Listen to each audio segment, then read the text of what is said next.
Okay. आप सभी को नमस्कार।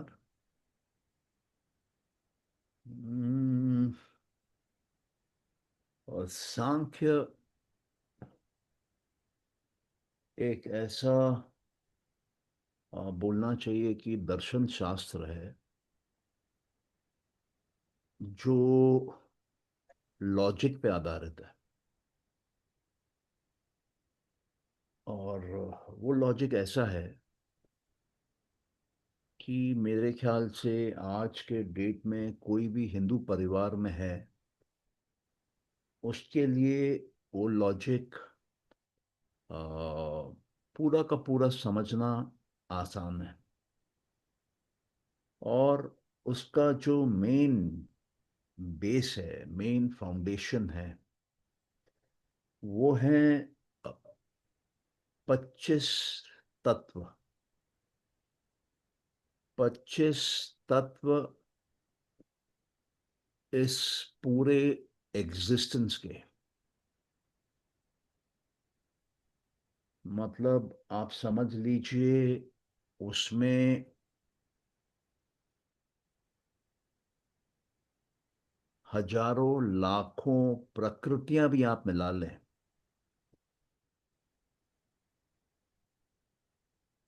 कई बड़ी मात्रा में आप आत्माएं मिला लीजिए, पुरुष मिला लीजिए, अनंत मात्रा में मिला लीजिए,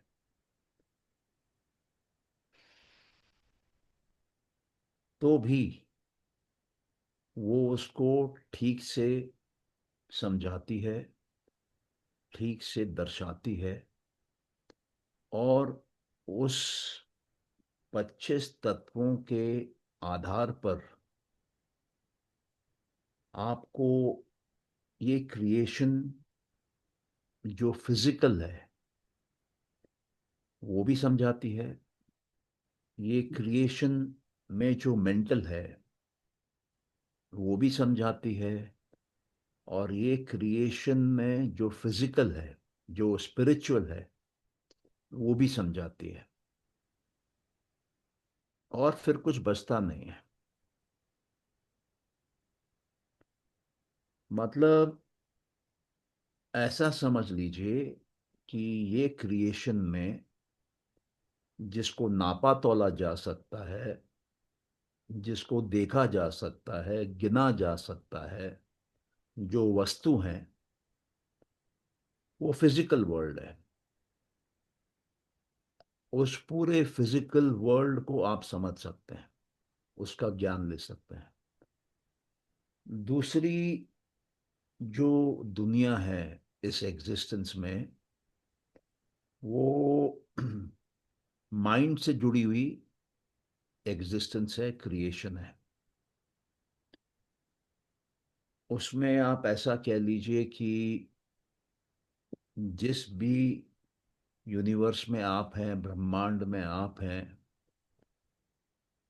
उस यूनिवर्स का माइंड, उसमें जितने भी इंडिविजुअल्स हैं, उन इंडिविजुअल्स का सबकॉन्शियस माइंड, उन इंडिविजुअल्स का कॉन्शियस माइंड, जितने भी प्रकार के जीव हैं, चाहे वो ब्रह्मा हो, प्रजापति हो, इंद्र हो, पितृ हो, गंधर्व हो, यक्ष हो, पिशाच हो, राक्षस हो, वो सब के सब उस दर्शन में उन तत्वों को समझ के आप समझ सकते हैं। और जो मानव है वो भी उसमें बैठता है। और जो बाकी हैं, जो मानव से नीचे के जीव हैं, मान के चलिए पालतू जानवर जो हैं, जंगली जानवर हैं, पंछी हैं, सांप हैं, मछलियां हैं, पेड़ पौधे हैं, और जो न चलने वाली, बोलिए कि जीव हैं, उन सब का भी इस मॉडल में, इस दर्शन के 25 तत्वों के एक्सप्लेनेशन में उनकी भी जगह है। और हम जब बात करते हैं आत्मा की, तो आत्मा की भी जगह है। हम जब बात करते हैं कि ये सारी प्रकृतियां, ये सारी सृष्टियां, ये सारे ब्रह्मांड कहाँ से आ रहे हैं, तो ये एक मूल प्रकृति से आते हैं, जो कि एक इनफाइनाइट सोर्स ऑफ एनर्जी है, जो कि हमेशा प्रेजेंट है, इटर्नल है, परमानेंट है। उसको मूल प्रकृति बोलते हैं, उसका भी इसमें जगह है। और आत्मा, पुरुष, सोल, वो भी इस मॉडल में आता है। और जब इसको आप पढ़ते हैं, सांख्य कारिकाएं जब आप पढ़ते हैं, जो कि ईश्वर कृष्ण की लिखी हुई हैं, ये लास्ट ऑथेंटिक लिटरेचर है हमारे पास जो एग्जिस्ट करता है। लास्ट मतलब पहले के, उसके पहले के सब खो गए हैं, और जो एग्जिस्ट कर रहा है वो करीबन पहली शताब्दी में लिखा हुआ था। मतलब उसको अंदाज से आप बोल सकते हैं 2100 साल हो गए हैं। उसको आज के डेट में सही सांख्य माना जाता है। उसको इंग्लिश में क्लासिकल सांख्य बोलते हैं। तो उनमें इन 25 तत्वों का वर्णन है। और सांख्य मतलब प्राइमरीली ये 25 तत्व। और ये 25 तत्वों का इंपॉर्टेंस क्या है? क्योंकि आपके अंदर और मेरे अंदर ये 25 तत्व हैं।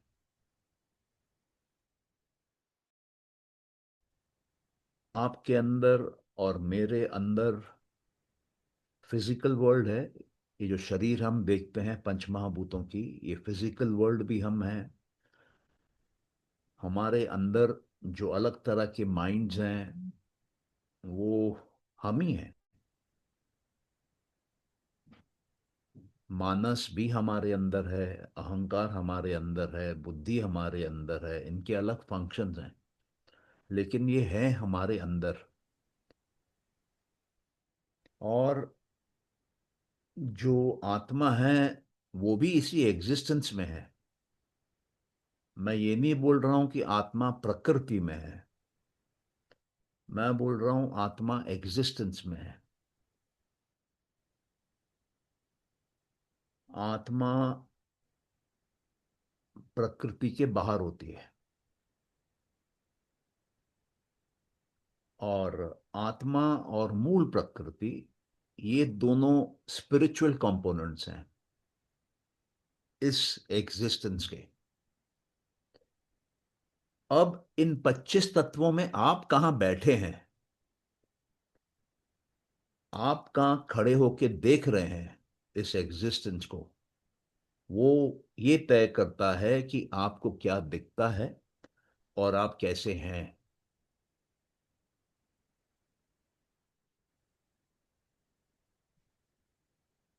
ये बात समझ में आ रही है जो मैं बोल रहा हूं यहां पर, कम से कम? हम्म, समझ में आ रही से। समझ में आई है आपको? तो जो मैं बोला, वो किसने सुना? आपके कान ने सुना। तो जब कान ने सुना, उस समय आप कान में थे। और जब आप देखते हैं, उस समय आप आंख में होते हैं। और जब आप खाना चख रहे हैं, उस समय आप जुबान पे होते हैं। और जब आप किसी चीज का गंध ले रहे होते हैं, उस समय आप नाक में होते हैं। और जब आप ठंडा गर्म का एहसास कर रहे हैं, तो उस समय न तो आप आंख में हैं, न तो आप कान में हैं, न तो आप जीभ पे हैं, न तो आप नाक में हैं। आप अपने चमड़ी में हैं। आपकी स्किन को ठंडा गर्म लग रहा है। तो ये 5 तत्व हैं, जिसको कि ज्ञान इंद्रियां बोली जाती हैं। तो तत्व क्या हुआ? तत्व वो जगह है जहां से आप रियलिटी को देख रहे हैं, जहां से आप इस एग्जिस्टेंस की सच्चाई को देख रहे हैं। इस एग्जिस्टेंस में मेरा चेहरा भी है, मेरी आवाज भी है।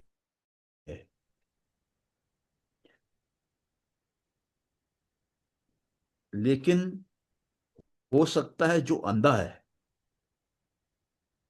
वो तो मेरा चेहरा देख ही नहीं पाएगा। तो क्या वो एग्जिस्टेंस को मिस आउट कर रहा है? नहीं कर रहा है, अगर वो मेरी आवाज सुन पा रहा है तो। 25 तत्वों में से आंख वाला जो देखने वाला तत्व है वो उसका बंद है, लेकिन 24 होंगे। आत्मा तो अवश्य होगी, तो 23 भी होंगे, बाकी 23 भी होंगे। मूल प्रकृति से तो आया होगा।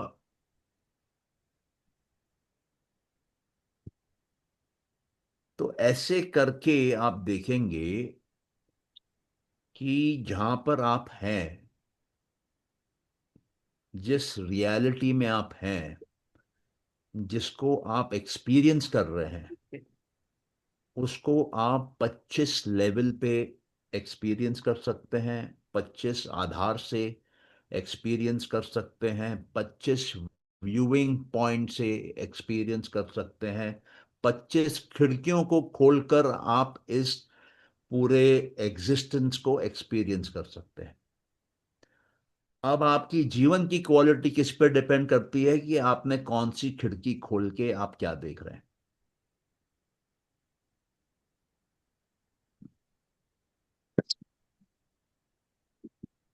आपको अगर ज्यादा एक्सपीरियंस चाहिए बाहर की दुनिया का, तो आपको आंख खोलनी पड़ेगी। आपको ठीक से नहीं दिखता है तो चश्मा लगाना पड़ेगा, वरना आप बाहर की दुनिया की खूबसूरती को मिस आउट कर जाएंगे, उसकी वैरायटी को मिस आउट कर जाएंगे। उसका दर्शन नहीं मिलेगा आपको, उसका विजन नहीं मिलेगा आपको। और अगर आपको अंदर की जगत का, अंदर की प्रकृति का पूरा दर्शन करना है, तो आपको बुद्धि खोलनी होगी। बुद्धि की खिड़की खोल के देखनी होगी ये पूरे बने हुए, बोलिए, एग्जिस्टेंस को।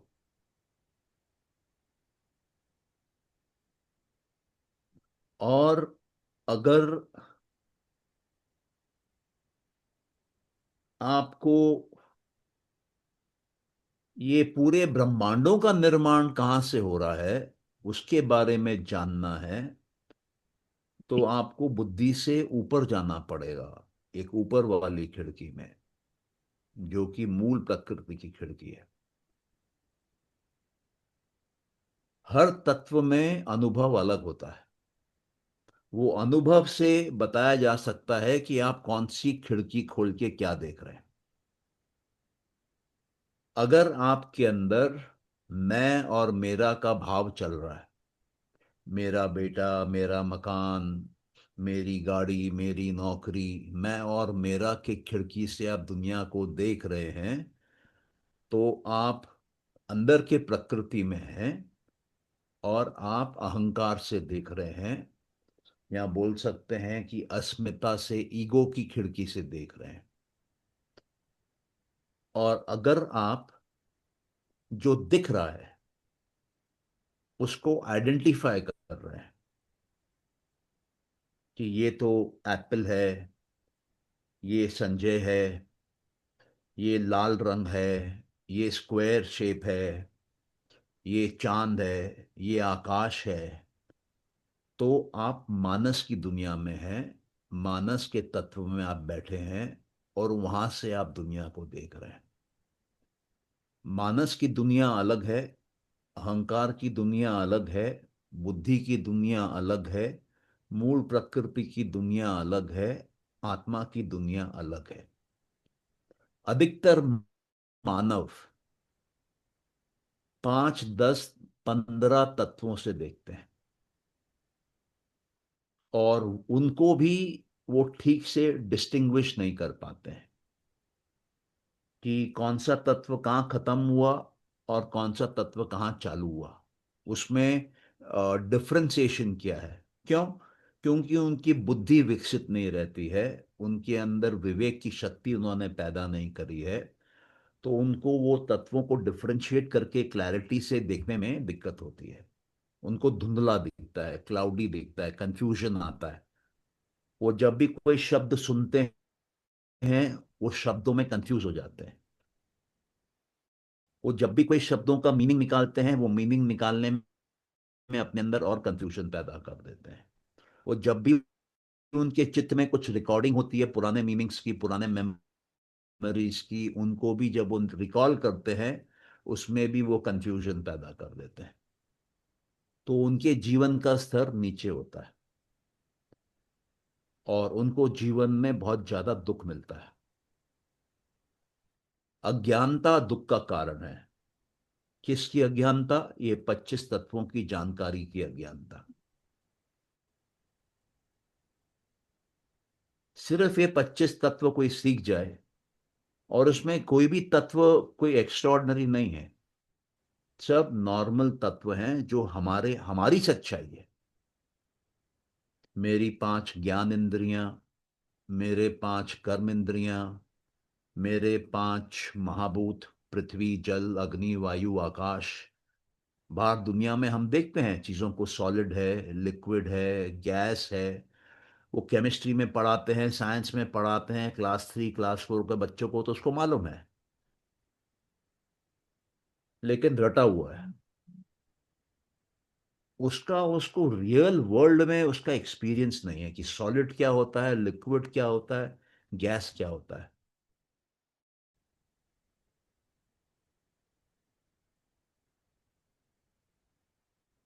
तो ये 25 तत्व आपस में कैसे जुड़े हुए हैं, और कौन से तत्व से कौन सा तत्व बनता है,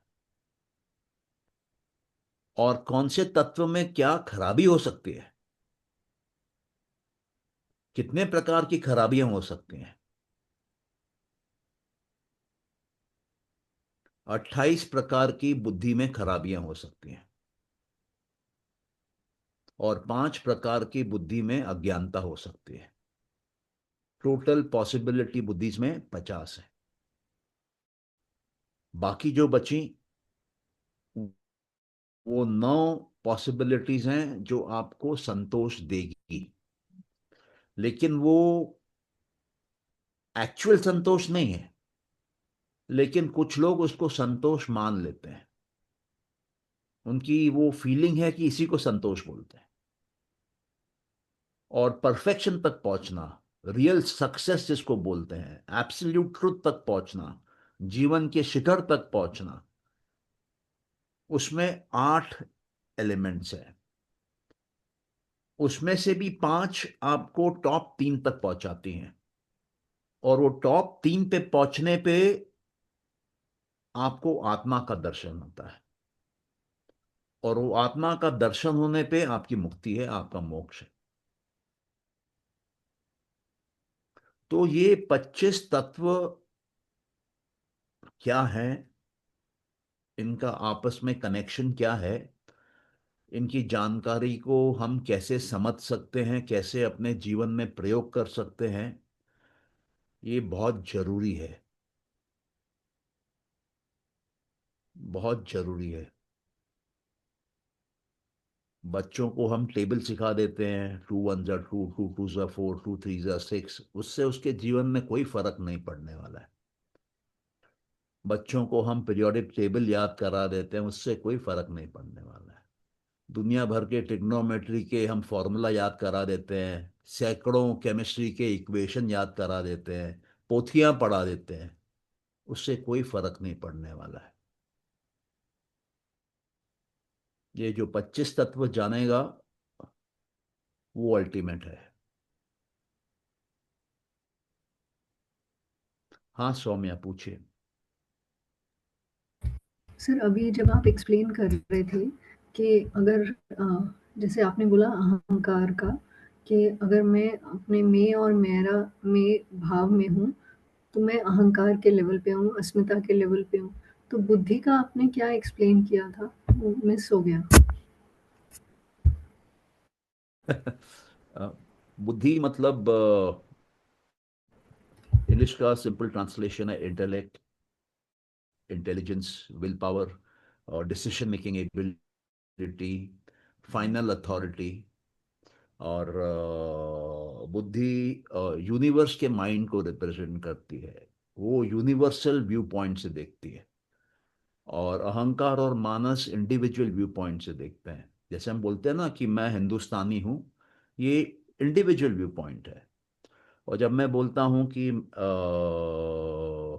हमारा धर्म तो इंसानियत है, तो ये ब्रॉडर व्यू पॉइंट है।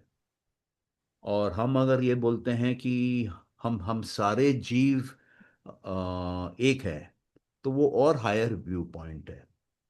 तो जितनी बुद्धि विकसित होगी, उतना व्यू पॉइंट, उतना देखने का जगह वो ऊंची होती जाती है।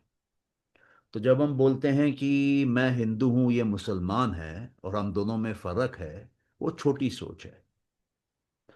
और जब हम ये सब फर्क नहीं मानते हैं, वो बड़ी सोच है। जैसे मैंने पहले भी बताया था कि नानक नमाज पढ़ते थे। नानक मक्का भी गए थे। और नानक ने कभी भेदभाव नहीं किया। और ये जो गोल्डन टेम्पल है, उसकी नींव एक मुसलमान के हाथों रखवाई हुई है। और आज भी गुरुद्वारों में भेदभाव नहीं होता है। कोई भी जाति का चला जाए, कोई भी धर्म का चला जाए, कोई भेदभाव नहीं होता है।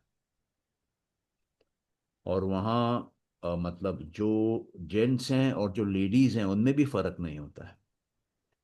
यहाँ तक कि नाम भी कई बार कॉमन होते हैं। आप कई बार देखेंगे सेम नेम मेल्स के लिए भी यूज हो रहे हैं, फीमेल्स के लिए भी यूज हो रहे हैं। तो ये जो क्रिएशन है, ये जो एग्जिस्टेंस है, इसको हम देख रहे हैं। अब मैं उसको, मान लीजिए एक बिल्डिंग है 100 फ्लोर की, अच्छी बनी हुई है, खूबसूरत बनी हुई है। मैं उसको ग्राउंड फ्लोर से भी देख सकता हूँ, रोड से। और मैं उसको 10th फ्लोर से भी देख सकता हूँ, 20th फ्लोर से भी देख सकता हूँ, 30th फ्लोर से देख सकता हूँ, 100th फ्लोर से देख सकता हूँ, 100th फ्लोर के छत पे भी जाकर देख सकता हूँ। और मैं आपको बताता हूं कि अगर आप किसी दिन करेंगे किसी बड़े बिल्डिंग में जाके, आपको जमीन आसमान का फर्क नजर आएगा। ग्राउंड फ्लोर पे गाड़ियों की आवाज होगी, रोड पे लोगों की भीड़ होगी, लिफ्ट के पास रश लगी होगी। लेकिन जैसे जैसे आप ऊपर के फ्लोरों में जाएंगे, नीचे की आवाज बंद हो जाएगी। दूर का व्यू दिखेगा आपको, 5 किलोमीटर 10 किलोमीटर दूर का व्यू दिखेगा आपको।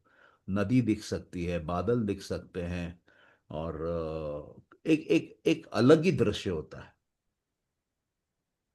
तो हमको अपने आप को एलिवेट करना है कि हम कहाँ से देख रहे हैं इस सच्चाई को। सच्चाई है, सच्चाई के 25 कमरे हैं। आप कौन से कमरे में जाकर देख रहे हैं, वही सच्चाई दिखेगी आपको। आप अपने घर में किचन में चले जाइए, किचन की सच्चाई अलग है। बाथरूम में चले जाइए, उसकी सच्चाई अलग है। ड्राइंग रूम में चले जाइए, उसकी सच्चाई अलग है। बेडरूम में चले जाइए, उसकी सच्चाई अलग है। कचरे का डब्बा खोल के उसके अंदर देखिए, उसकी सच्चाई अलग है। तो ये 25 तत्व हम हैं। जैसे वो मैंने बोला कि bedroom, living room, bathroom, kitchen और वो कचरे का डब्बा, वो सब हमारा घर है। लेकिन हम कहाँ से, किस दृष्टिकोण से, किस व्यूइंग पर्सपेक्टिव से देख रहे हैं, वो तय करता है कि हमारा एक्सपीरियंस क्या है, उसकी क्वालिटी क्या है, और हमारे जीवन पे उसका इम्पैक्ट क्या है। तो हम तो ये जानते ही नहीं है कि हम जिस एग्जिस्टेंस में हैं, उसके 25 ये तत्व क्या है, उसके 25 ये व्यूइंग पॉइंट्स क्या है। अगर आप प्रकृति के अंदर से देखेंगे, तो गारंटी के साथ आपको जीवन भर दुख मिलेगा। और अगर आप प्रकृति जिससे बन रही है, जिस हम्म। तत्व से, मूल प्रकृति, वहां आ जाते हैं अपलिफ्ट करके अपने आप को, तो आपको शांति का एहसास होगा। आपका दुख बंद हो जाएगा। क्योंकि मूल प्रकृति का जो कंडीशन है वो ऐसा है कि वहां दुख आ ही नहीं सकता है। दुख सिर्फ और सिर्फ प्रकृति में आती है। मूल प्रकृति को हम देख नहीं सकते हैं, लेकिन प्रकृति को हम देखते हैं, परसीव करते हैं, फील करते हैं। तो वो दुख का कारण है, वो दुख देती है। और मूल प्रकृति के भी ऊपर निकल जाते हैं, पुरुष में, आत्मा में, सोल में, तो वो तो ना पैदा होता है ना मरता है, ना उसका आकार है, ना उसका कोई गुण है। तो वहां जहां कुछ बदल नहीं रहा है, वहां सुख और दुख कहां से आएगा? वहां दुख आएगा ही नहीं। वहां ना तो समय है, क्योंकि कुछ बदल ही नहीं रहा है, समय तो बदलता है। तो ना वहां पे जीवन है, ना वहां पे मरण है। वो एक खास अलग कमरा है, और वो अल्टीमेट कमरा है। वो बेस्ट तत्व है इस एग्जिस्टेंस का। लेकिन हमको उसकी अज्ञानता है। हमको उस कमरे की जानकारी नहीं है, हमको उस तत्व की जानकारी नहीं है, हमको मालूम नहीं है वहां तक पहुंचेंगे कैसे। जब हमको मालूम ही नहीं है वो है, तो कैसे पहुंचेंगे, वो तो सवाल ही नहीं उठता है। यहां तक समझ में आ रहा है? जी सर। हाँ जी सर। ओके। किसी का कोई सवाल है? सर, जो कुंडलिनी योगा और हठ योगा, ये यही पतंजलि योगा से ही मतलब कोई लेके सकते हैं, लेके वो जो अलग है? नहीं, मैं पूछ रहा था कि ये जो 25 तत्व मैं बोला हूँ सांख्य के बारे में, इसके ऊपर कोई क्वेश्चन है क्या अभी? इसके ऊपर तो मेरा सर जो आप अच्छा। 25 बता रहे हैं ये ना से याद नहीं हो रहा है। कहीं पर लिखा हुआ है या कुछ आप लिखा हुआ देंगे, क्योंकि मैं आप आपको जब लिख, बोल मैं रहे हैं। आपको लिखवा देता हूँ। एक मिनट। मानस, तुम अपना क्वेश्चन पूछ लो एक बार, तो उसको मैं साइड कर लूँ। मैं बोला कि ये जो हठ योग और कुंडलिनी योग, ये पतंजलि योग से ही लेकर इसका मतलब ये है कि ये थोड़ा अलग है? नहीं, थोड़ा जोर से बोलोगे, आवाज कट जा रही है। मेरा हठ योग और कुंडलिनी योग, ये जो दोनों बोलते हैं, ये दोनों कुंडलिनी योग और हठ योग जुड़े हुए हैं, एक ही है। हाँ, ये पतंजलि से तो पातंजलि लेकर योग बनते और हैं। हठ योग अलग है। जो हठ योग है वो नाथ संप्रदाय के लिए बनाया गया था, और पतंजलि योग उसके करीबन बनाया नहीं गया। वो जो योग लोग करते थे उस समय में, उसका संग्रह करके दिया गया। तो वो करीबन मेरे ख्याल से 1000-1200 साल पहले का संग्रह किया हुआ है, और उससे कई हजार साल पहले से वो लोग अभ्यास में ला रहे थे उसको। अभी जो नाथ संप्रदाय है वो एक अलग डेडिकेटेड संप्रदाय है। वो लोग शिव के भक्त हैं, और जनरली जंगलों में, नदी के किनारे, सागर के तट पे, पहाड़ों पे रहने वाले लोग हैं। तो उनके लिए जो उनकी जो सोच है, उसमें इंटेलेक्ट का पावर कम होता है, उनके अंदर में विल पावर ज्यादा होता है। तो विल पावर के बेसिस पे उनके लिए सॉल्यूशन बनाया गया था। वो क्या चीज करने का? मोक्ष प्राप्त करने का। और उस सिस्टम में क्योंकि नाथ संप्रदाय है, तो उनके गुरु और शिष्य साथ में रहते हैं। इसलिए कुंडलिनी योग हमेशा गुरु कराता है शिष्यों को। शिष्यों को अकेला नहीं करना होता है। अकेले करने से बहुत रिस्क है। साइकेट्रिक प्रॉब्लम्स हो जाती हैं, सीवियर लेवल पे भी हो जाती हैं, जिसका बाद में इलाज नहीं हो पाता है। ठीक है, ओके। हाँ, तो वो 25 तत्व आप लिख लीजिए। पहला तत्व हम लोग बात करते हैं मूल प्रकृति का। हाँ सौम्या बोलो। सर आप बता दीजिए, उसके बाद मैं पूछ लूँगी। अच्छा, पहला तत्व है मूल प्रकृति। ये मूल प्रकृति से प्रकृति पैदा होती है। हर चीज के आने का कारण होता है। आम का पेड़ आम के बीज से आता है, बच्चा माँ के कोख से आता है। तो ये प्रकृति कहाँ से आई है? ये मूल प्रकृति से आई है। अच्छा, मूल प्रकृति हमको दिखती क्यों नहीं है? क्योंकि हमारी इंद्रियां कमजोर हैं इसको देखने के लिए। ये अति सूक्ष्म है। इससे सबसे पहले क्या आता है? सबसे पहले, मैं सरल तरीके से बोलता हूं, अभी आप मान के चलिए कि बुद्धि आती है, और बुद्धि के बाद अहंकार आता है। तो बुद्धि क्या है? यूनिवर्स का प्लान है। वहां अभी तक कुछ बना नहीं है, सिर्फ प्लानिंग हुई है। और अहंकार क्या है? बनाने वाला है ये। इसमें सारे शक्तियों का प्रयोग करके बनाने की क्षमता है, और ये बनाता है। तो अहंकार क्या बनाता है?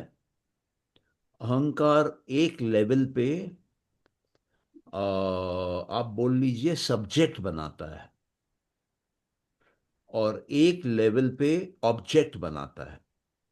मतलब एक लेवल पे मानस बनाता है, 5 ज्ञान इंद्रियां बनाता है, 5 कर्म इंद्रियां बनाता है। ये सब सात्विक है। मानस, ज्ञान इंद्रियां, कर्म इंद्रियां, ये 11 सात्विक है। और जब अहंकार तामसिक होता है, तब वो मटेरियल बनाता है, ऑब्जेक्ट बनाता है। पहले 5 प्रकार की तन्मात्राएं बनाता है, और उसके बाद वो तन्मात्राओं से 5 महाभूत बनते हैं।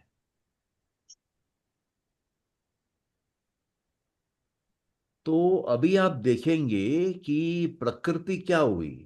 प्रकृति 23 तत्वों का कलेक्शन है। ये 23 तत्व क्या हैं? बुद्धि, अहंकार, मानस, ये 3 है। 5 ज्ञान इंद्रियां, 5 कर्म इंद्रियां, 5 तन्मात्राएं, और पंच महाभूत। तन्मात्राएं और पंच महाभूत मटेरियल वर्ल्ड को रिप्रेजेंट करती हैं। उस मटेरियल वर्ल्ड को रिकग्नाइज करना, उसका ज्ञान लेना, वो ज्ञान इंद्रियां करती हैं। और उस मटेरियल वर्ल्ड में कुछ मॉडिफिकेशन करना है, कुछ चेंज करना है, वो कर्म इंद्रियां करती हैं। लेकिन बनाने का काम वर्ल्ड को, मटेरियल वर्ल्ड को अहंकार करता है। इसका मतलब सांख्य के हिसाब से बाहर बनी बनाई दुनिया नहीं है। दुनिया हम बना रहे हैं।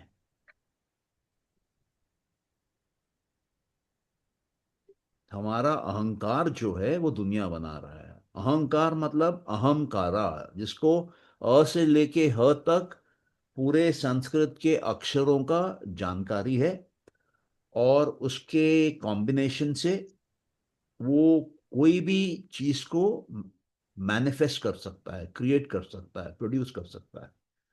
इसलिए अहंकारा सब्जेक्ट बनाता है, जो कि मानस, ज्ञानेंद्री, कर्मेंद्रियां हैं। और ऑब्जेक्ट्स बनाता है, जो कि तन्मात्राएं और पंचमहाभूत है। तो ये प्रकृति के हो गए 23, और मूल प्रकृति हो गई 24। इन 24 को देखता कौन है? पुरुष। वो है 25वां तत्व। अगर पुरुष नहीं है, तो ये 24 नहीं होंगी। अगर कोई देखने वाला नहीं है तो वहां दृश्य नहीं होता है। ये हम मान लेते हैं कि वहां दृश्य है, लेकिन एक्चुअली नहीं होता है। एक बार आइंस्टाइन ने पूछा था रविंद्रनाथ टैगोर से कि जब मैं चांद को देखता हूं तो चांद दिखता है, लेकिन जब मैं चांद से मुंह फेर लूं तब चांद है कि नहीं है। तो रविंद्रनाथ उनको बोले, चांद आपके लिए नहीं है, लेकिन जो देख रहे हैं उनके लिए है। तो हम जब अपने अहंकार में तन्मात्राओं का प्रयोग कर रहे हैं, तब हम अपनी दुनिया उसी के अनुसार बना रहे हैं। अगर आप अपना माइंड का प्रोग्रामिंग चेंज करेंगे, आपकी दुनिया चेंज हो जाएगी। आप अपने अंदर के संस्कार चेंज करेंगे, बाहर की दुनिया चेंज हो जाएगी।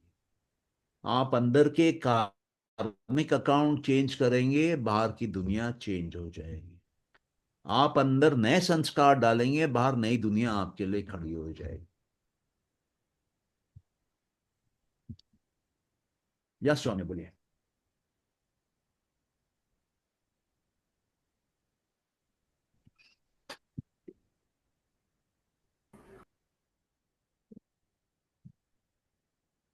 माइक ऑफ है।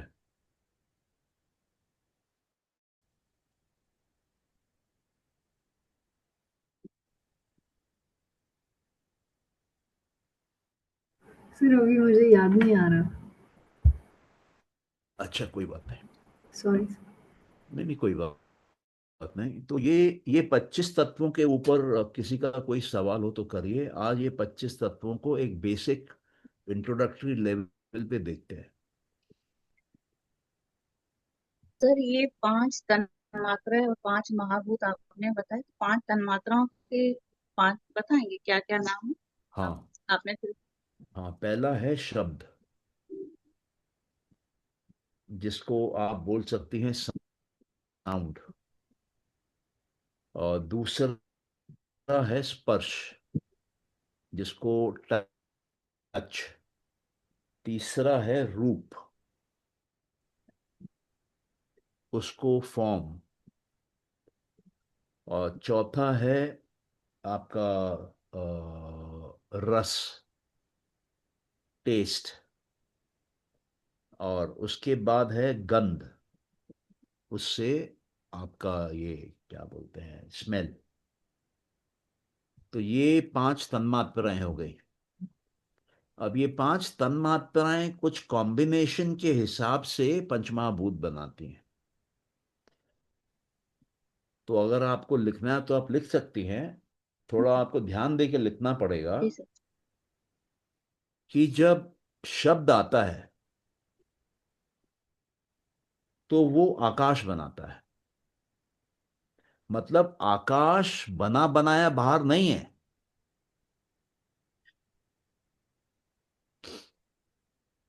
शब्द आकाश बनाता है। वो आकाश और स्पर्श जो सेकंड निकला, वो दोनों कॉम्बिनेशन में वायु बनाते हैं। वायु और रूप,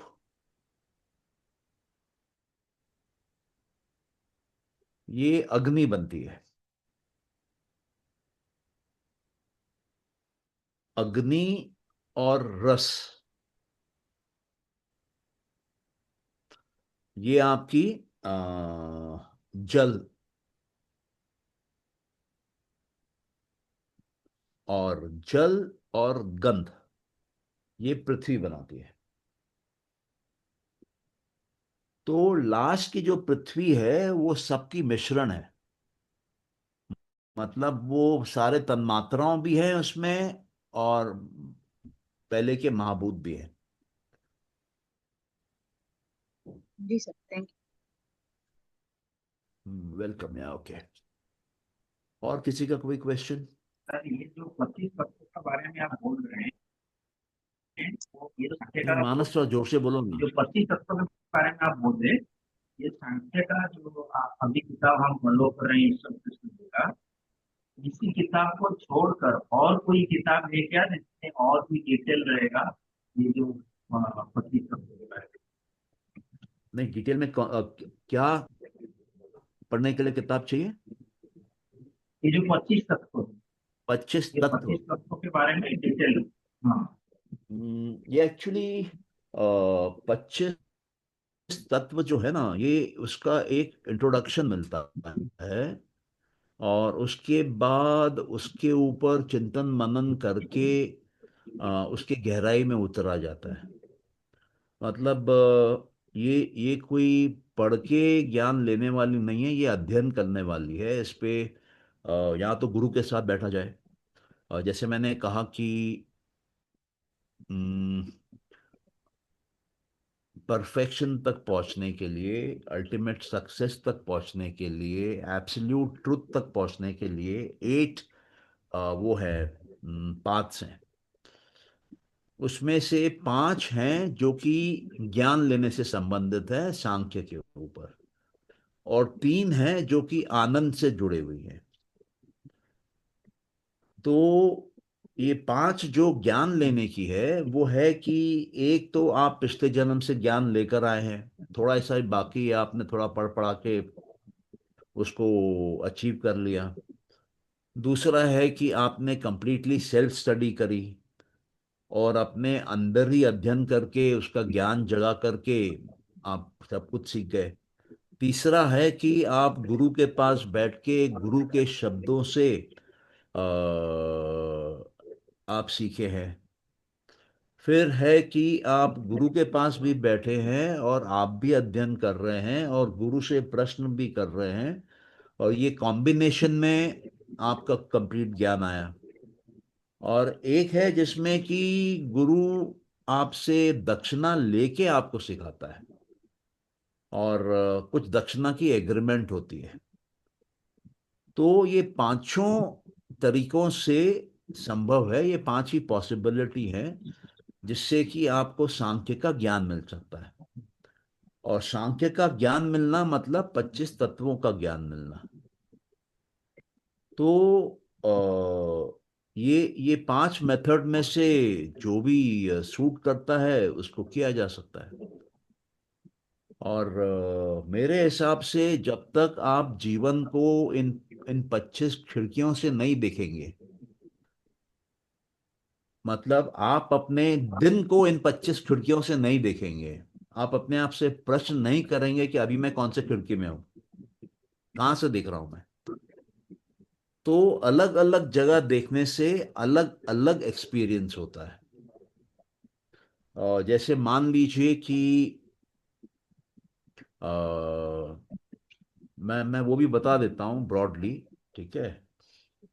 अभी आप देखिए कि जब आप पंचमहाभूत को देख रहे हैं, तो जब आप पृथ्वी को देखेंगे आपको एक सेंस ऑफ स्टेबिलिटी, सॉलिडिटी, इसका एहसास होगा।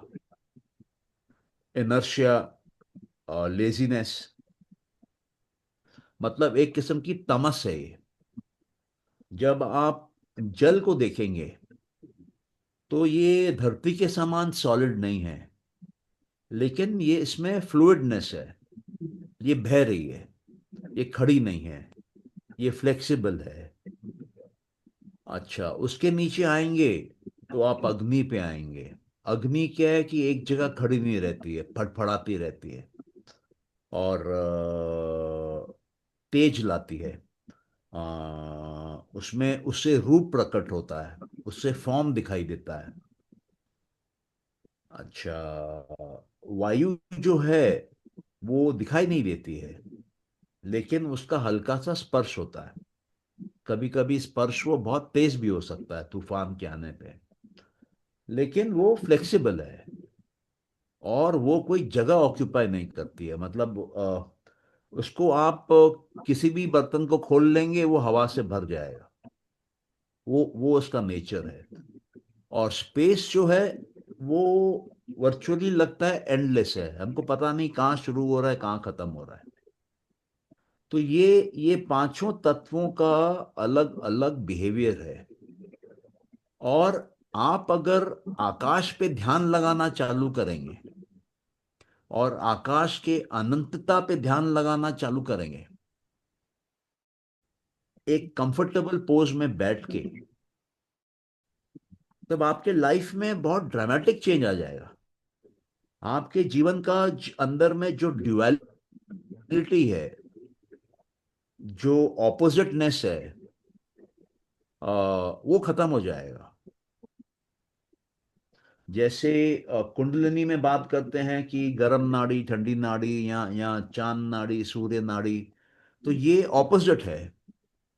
लेकिन जब आप शांति से बैठ के अपने अंदर के अनंत का, खालीपन का दर्शन करते हैं, तो ये दोनों नाड़ियां ऑटोमेटिकली बैलेंस आउट हो जाती हैं, समान हो जाती हैं। और आपको तपस्या करनी नहीं पड़ती है जितनी कुंडलिनी योग में करनी पड़ती है।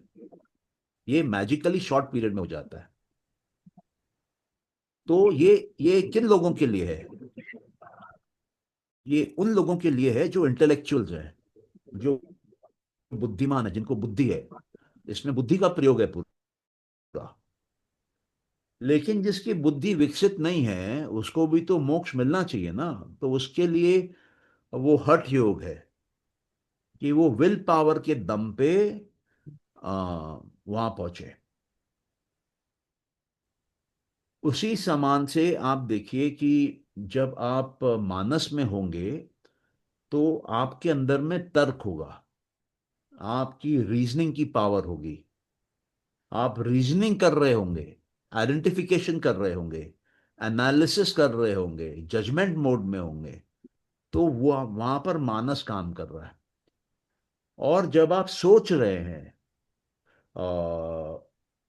या बोलिए कि धारणा कर रहे हैं, ध्यान कर रहे हैं, समाधि कर रहे हैं, कंसंट्रेशन में हैं, तो वो अहंकार वाला स्टेट है।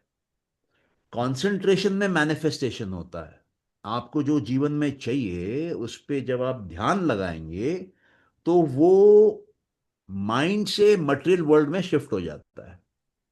वहां एनर्जी जमा हो जाती है और वो फिजिकल मैटर बन जाता है। अच्छा, जब आप बुद्धि में होंगे तब ऑटोमेटिकली आपकी सोच ऊंचे लेवल की होगी, आपकी थिंकिंग बैलेंस्ड होगी, आपके अंदर ज्ञान बहुत होगा, आपके अंदर आनंद का एहसास हो रहा होगा, आपको हल्का फील होगा, भारीपन नहीं होगा। तो ये एहसास जब आ रहा है, अनुभव आ रहा है, मतलब तब आप बुद्धि में आ गए हैं। और जब आपको फुल टाइम शांति का अनुभव हो रहा है, तब आप मूल प्रकृति में आ गए हैं।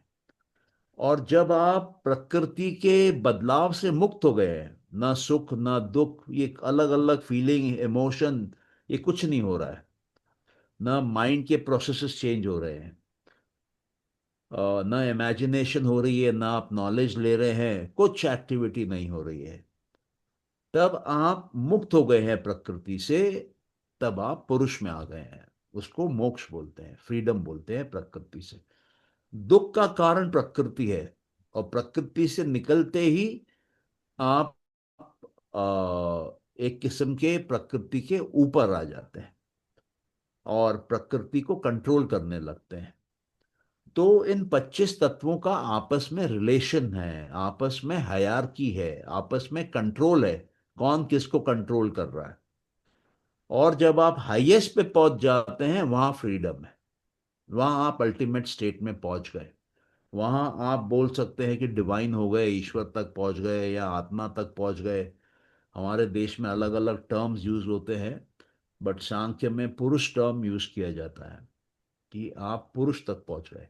और सांख्य ये कहता है कि ईश्वर नहीं है, क्योंकि ईश्वर की जरूरत नहीं है 25 तत्वों में, इसलिए उन्होंने ईश्वर के तत्वों को नहीं लिया है। वो कहते हैं कि पुरुष और मूल प्रकृति आपस में मिलके ही प्रकृति को बना लेती हैं, तो ईश्वर की कोई जरूरत नहीं है। तो ये वापस मैंने थोड़ा सा रिपीट करते हुए एक अलग एंगल से आपको वापस उन 25 तत्वों के बारे में जानकारी दी है। अभी अगर आपके मन में कोई सवाल आए हो, कोई डाउट आया हो या कुछ कंफ्यूजन हो तो आप पूछिए।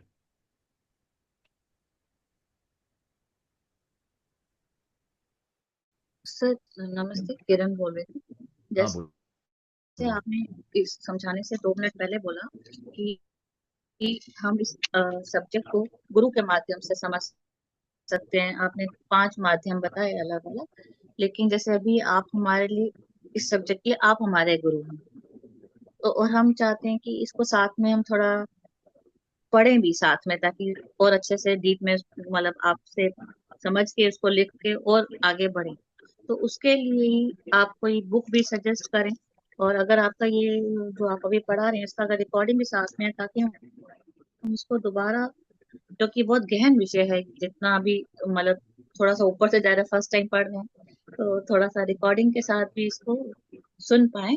और आज आपने एक नया दृष्टिकोण, जैसे मतलब मेरे लिए नया दृष्टिकोण, कि जैसे आपने बताया कि घर के किचन से हमारा व्यू अलग दिखेगा, हम वहां देखेंगे, या हर कमरे से हम इस आकाश तत्व को देखेंगे तो हमें सबसे अलग अलग दिखेगा।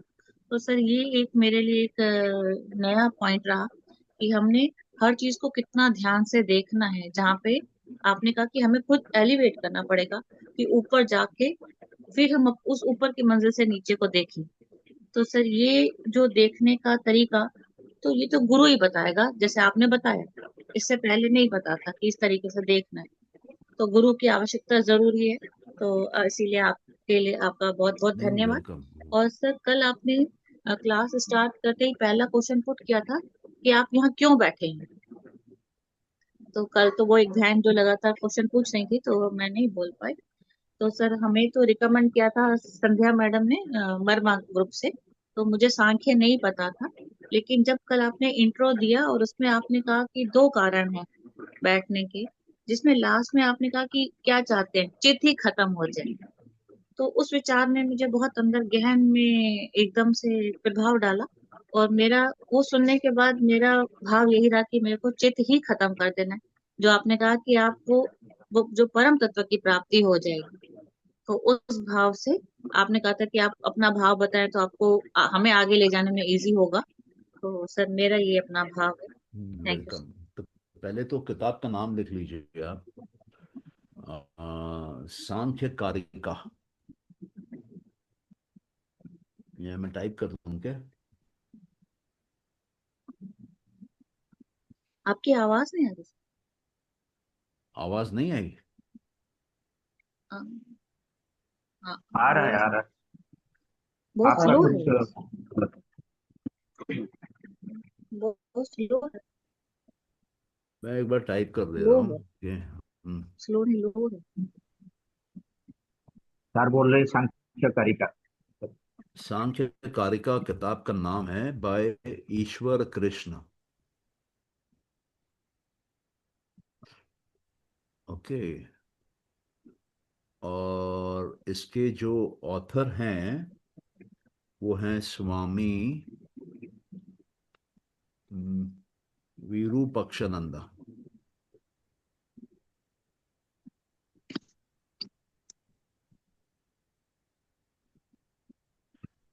स्वामी विरूपाक्षानंदा। और ये रामकृष्ण मिशन चेन्नई की है।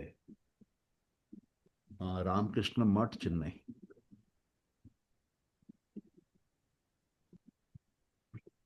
सर अभी जो आपने समझाया ना, 5 टाइप का है, और 3 टाइप में आनंद को ले सकते हैं और 5 टाइप में ज्ञान को ले सकते हैं। एक एक एक मिनट, एक मिनट, मैं इनको पहले दे दूं। ये है चेन्नई की। अच्छा। दूसरा, अगर आपको थोड़ा सा उसमें जाना है, यूरोपियन पर्सपेक्टिव से देखना है, वो मेरे पास यहाँ नहीं है, मैं लाना भूल जाता हूँ। वो लार्सन नाम के ऑथर हैं। और उनका थोड़ा एकेडमिक पर्सपेक्टिव से है, तो उसको भी आप देख सकते हैं। बट आप इससे स्टार्ट करिए, इससे आपको हो जाना चाहिए। और ये जो सेशंस हो रहे हैं, इसकी रिकॉर्डिंग्स हैं। वो रिकॉर्डिंग्स आपको कुछ यहाँ पर क्या बोलने चाहिए कि भले लोग हैं जो कि उसको रिकॉर्ड करते हैं और यूट्यूब में डाल रहे हैं। तो मेरे को जो उसका चैनल का नाम मालूम है, मैं आपको बता देता हूँ। हम्म,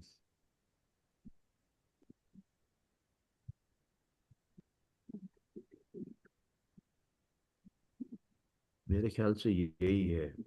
एक ये चैनल है, और इसके अलावा एक मेरा पुराना चैनल है जिसमें मेरे ख्याल से सांख्य पे वीडियोस होंगे, 50-60 हो सकते हैं। आप वो भी देख सकते हैं। वो दूसरा ये है। ये दोनों यूट्यूब के चैनल्स हैं। अच्छा। हम्म, और सांख्य जो है वो प्राइमरीली इंटेलेक्चुअल परसेप्शन है। आपको अपने आप को रियलिटी का एक मॉडल समझाना है, जो कि एग्जिस्टिंग मॉडल है। मतलब हम लोग वेस्टर्न पर्सपेक्टिव से दुनिया को देख रहे हैं। ये दुख देने वाला पर्सपेक्टिव है। और जो सांख्य का पर्सपेक्टिव है, या जो वेद का पर्सपेक्टिव है, जो वेद पे आधारित दर्शन शास्त्र हैं, या जो बुद्धिज्म है, जैनिज्म है, चारवाक है, सिखिज्म है, ये सब आपको मुक्ति तक ले जाते हैं। ये आपको आत्मा को ईश्वर में लीन करवा देते हैं, एक करवा देते हैं। तो ये उनके फिलॉसफी में और हमारे फिलॉसफी में ये फर्क है। और बाकी आपको कोई सवाल पूछना हो तो हम लोग तो virtually every Monday to Friday 10 बजे मिलते हैं, और कोई भी क्वेश्चन हो आप कर सकते हैं। हाँ बिंदु जी। सर आपकी तबीयत ठीक है? हाँ बेटर है यू काफ़ी। Have very dark circles. हाँ, वो नींद नहीं है रात में। अच्छा, बस यही पूछ रही। Thank you so much, take हाँ केयर। ठीक है। या थैंक यू। हाँ हाँ, वो मानस तुम कुछ पूछ रहे थे। हाँ सर, मैं पूछ रहा था कि ये जो पांच आपने बताए ज्ञान लेने के लिए जो तरीका है, और उसके बाद में तीन आप बताए कि आनंद लेने का, वो तीन क्या है? वो तीन आनंद हैं, जो कि जैसे सांख्य कारिका के स्टार्टिंग के कारिका में बोलते हैं ना कि तीन जगह से दुख आ सकते हैं। आपके अंदर से, और जीवों से, प्रकृति या देवों से। तो वो उन तीन एरियाज में आनंद प्राप्त करने का वो है। मतलब उन तीन जगहों पे आनंद मिल जाता है। तो आपको दुख का एहसास होना बंद हो जाता है। ना आपको अपने शरीर से दुख मिलता है, ना आपको औरों से दुख मिलता है, ना आपको प्रकृति से, देवताओं से, अ, बोलिए पितरों से, ग्रहों से, कहीं से भी दुख आना बंद हो जाता है। तो जब दुख बंद हो जाता है, इसका मतलब क्या हुआ कि आपकी प्रेजेंस जो है वो पुरुष में चली गई है, और वो मुक्ति है, वो मोक्ष है।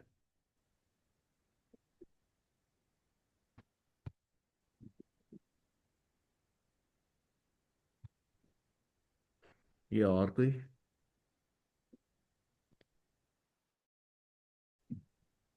मतलब ज्ञान लेना चालू करेंगे तो वो आनंद ऐसा ऐसा आने लगेगा। हाँ, ज्ञान आने से दुख मिटता है और आनंद चालू होता है। अज्ञानता का जाना जरूरी है। अज्ञानता रहेगा तो दिक्कत रहेगी।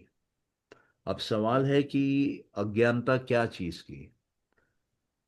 तो हमको जीवन के बारे में मालूम होना चाहिए, मैं कौन हूं वो मालूम होना चाहिए। अभी हम लोग को ये मालूम है कि मैं संजय मनसुखानी हूँ, मैं हिंदू हूँ, मैं बंगाल में रहता हूँ, मैं हिंदुस्तान में हूँ, और मैंने अपना दायरा बहुत लिमिटेड कर लिया है। जबकि मैं एक एग्जिस्टेंशियल बीइंग हूँ, और मैं ना पैदा हो रहा हूँ ना मर रहा हूँ। तो मैं अपने आप को एक डब्बे में क्यों डाल दूं? और डब्बे में डालते ही मेरी दिक्कत चालू हो जाती है।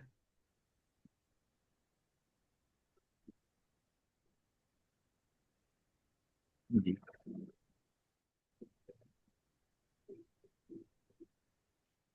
ये बात समझ में आई कि मैं अपने आप को डब्बे में क्यों डाल दूं? जी जी सर। हम्म। अहंकार मतलब अपना अहंकार के कारण अपने आप में डालते हैं ना। नहीं, मतलब हमारे आसपास लोग अज्ञानी थे, हम्म, तो उनके अज्ञानता को अगर हम फॉलो करते हैं तो हम भी अज्ञानी बन जाते हैं ना। वो भी दुखी हैं, हम भी दुखी जी हो जा रहे हैं। जी हम भी दुखी बाय चॉइस ही हो रहे हैं ना, जी। मजबूरी में नहीं हो रहे, हम चूज कर रहे हैं दुख। तो उसकी क्या जरूरत है? जब हमारे देश में पूरे स्क्रिप्चर्स हैं, पूरा प्रोटोकॉल है, पूरा मेथडोलॉजी है, और ऋषि मुनियों का लिखा हुआ है, तो उस ज्ञान को हम लोग क्यों नहीं पढ़ रहे हैं? किसके लिए लिखा हुआ है? तो सर ये तो बचपन से स्कूल से ही पढ़ाना चाहिए ना, यहाँ तो नहीं पढ़ा रहे हैं। आप स्कूल में नहीं पढ़ा सकती हैं क्योंकि हिंदू समाज बटा हुआ है। कोई शिव को मानने वाले हैं, कोई विष्णु को मानने वाले हैं, कोई माताओं को मानने वाले हैं, किनके यहाँ पे गुरु परंपराएं चलती हैं। बहुत बटा हुआ समाज है। बाकी समाज बटा हुआ नहीं है। मुस्लिम धर्म एक किताब फॉलो करता है, क्रिश्चियन धर्म एक किताब फॉलो करता है। हमारे यहाँ तो आप डिफाइन ही नहीं कर सकती हैं कि अ, हिंदू बुक्स कौन सी हैं। पर सर पूरा जीवन ये प्रकृति और पुरुष को समझने में ही निकल निकल गया ना। जब कोई आपके जीवन में प्रकट होता है तब आपको बताता है कि पुरुष और प्रकृति अलग है। तो बचपन से अभी तो थोड़ा जो अवस्था हो गई है तो माया में ही उलझे रहे ना सर। नहीं, देखिए, तो उसके लिए भी तो हम कोई ब्रह्मज्ञानी ज्ञान देना चाहिए ना। देखिए, ऐसा है कि प्रकृति बहुत बड़ी है, कि बहुत बड़ी है। और सब कुछ लिखा जाता है। मतलब आप ऐसा समझ लीजिए कि जहाँ पे कॉस्मिक क्रिएशन हो रही है, वहाँ पे एक एक इंडिविजुअल का स्टार्टिंग अकाउंट डाला जाता है, रैंडम। और उस रैंडम स्टार्टिंग अकाउंट से वो चलता रहता है। एक जीवन, दो जीवन, तीन जीवन, 10 जीवन, 100 जीवन, 1000 जीवन, जब तक उसको कंप्लीट ज्ञान नहीं हो जाए, कंप्लीट विवेक नहीं आ जाए इसके बारे में, बुद्धि और पुरुष के डिफरेंस के बारे में, मतलब प्रकृति और पुरुष के डिफरेंस के बारे में। जब आ जाएगा ज्ञान, तब वो निकल जाएगा बाहर। तो किसी को एक जन्म में आ जाता है, किसी को 1000 जन्म में नहीं आता है। तो क्या है कि आप और हम सोचते हैं कि हम लोग कर रहे हैं, हकीकत में हम लोग कुछ नहीं कर रहे हैं, सब हो रहा है। और जिसको ये समझ में आ जाता है सब हो रहा है, उसका अभिमान, उसका घमंड और उसका अस्मिता सब खत्म हो जाती है। मैं और मेरा वो साइड रख देता है। वो भक्ति भाव में चला जाता है, समर्पण में चला जाता है, और जीवन को सुखी बना लेता है, ऊंची ताकतों के सामने समर्पित हो जाता है। और जो मैं और मेरा करता रहता है, वो लड़ता रहता है, झगड़ता रहता है, बनाता रहता है, बिगाड़ता रहता है। एंड में थक हार के वो भी चला जाता है। तो क्या है कि बुद्धिमानी किसमें है? बुद्धिमानी इसमें है कि आप समझें कि ये 25 तत्वों का प्लेसमेंट क्या है।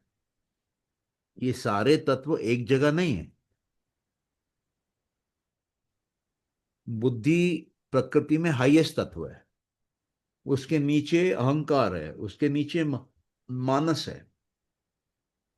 तो जब आप मानस में जिएंगे, आपकी जो दृष्टिकोण होगी वो दुनिया वाली होगी।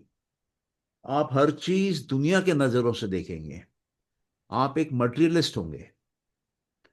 आपका जो मन है वो इंद्रियों के माध्यम से वस्तुओं से चिपका हुआ रहेगा। और जब आप थोड़ा ऊपर आते हैं, जब आप नीचे को डिटैच करते हैं, वैराग में जाते हैं या राग द्वेष को कंट्रोल करते हैं, और ऊपर आते हैं, अहंकार में आते हैं, वहाँ पर आप कंसंट्रेशन चालू करते हैं, धारणा, ध्यान, समाधि करते हैं, तो आप अपने आप को और ऊपर ले जाते हैं। आप एक्चुअली सीढ़ी चढ़ रहे हैं। और समाधि के बाद आप बुद्धि में जाते हैं। और बुद्धि में जब आप अलग अलग तरह की समाधि करते हुए बुद्धि वाली समाधि में आ जाते हैं, तब आप और ऊपर जाते हैं, पुरुष के पास चले जाते हैं। तब वहां जो आपका ज्ञान है वो फंडामेंटल लेवल का ज्ञान है। अभी मेरे एक स्टूडेंट हैं त्रिपुरा से, बायोकेमिस्ट्री के प्रोफेसर हैं, पीएचडी हैं। उसकी इच्छा है कि मैं कैंसर के ऊपर कुछ रिसर्च करके कुछ ड्रग बनाऊं। तो हम उसको बोले कि तुमको तो योग सूत्र पढ़ना पड़ेगा, और ये धारणा ध्यान समाधि करनी पड़ेगी, अष्टांग योग में घुसना पड़ेगा, तब तुम्हारी प्रज्ञा आएगी। समाधि से प्रज्ञा आती है। प्रज्ञा मतलब हाईएस्ट लेवल ऑफ नॉलेज। फिर वो पावर देती है, वो सिद्धि देती है। फिर उस सिद्धि के आधार पे जब ये प्रोसेस सीख जाते हो सिद्धि तक पहुंचने का, जिस सब्जेक्ट पे भी ध्यान लगाओगे उसका अंदर का ज्ञान निकाल पाओगे, क्योंकि तुमने वो प्रोसेस सीख लिया है, उसको रिफाइन कर लिया है। हमारे देश में ध्यान लगाने वाले लोग नहीं हैं, ध्यान पे प्रवचन देने वाले लोग हैं। देश में कोई इन्वेंशन नहीं है पिछले 70 सालों से। कोई बड़ी नई मशीनरी नहीं बनती है, ना प्लेन्स बनते हैं, ना मतलब क्या बताएं, कुछ नहीं बनता है। वो एक सीसीटीवी कैमरा नहीं बनती है। हम अपने देश में मतलब मोबाइल फोन्स भी मुश्किल से बना पा रहे हैं अभी, बाहर से कंपोनेंट ला ला के। तो हमारे यहाँ वो इन्वेंशन, वो माइंडसेट चला गया है, हमारा स्लेव माइंडसेट हो गया है। हमारे यहाँ के जो टॉपर्स जाते हैं बाहर, आईआईटी से, आईआईएम से, वो बाहर जाके क्या करते हैं, सीईओ बनते हैं। कितने लोगों ने अपनी कंपनियां चालू कर ली बाहर जाके, आपको नाम ही नहीं मिलेंगे। और सीईओ के नाम मांग लीजिए तो 30-40 नाम आ जाएंगे, बड़े बड़े कंपनियों के नाम आ जाएंगे, क्योंकि हमारा गुलामी मेंटालिटी है। तो जब तक हम खुद एक्सीलेंस के पीछे नहीं जाना चाहेंगे और उसके अराउंड एक इकोस्फीयर नहीं बिल्डअप करेंगे, तब तक संभव नहीं है।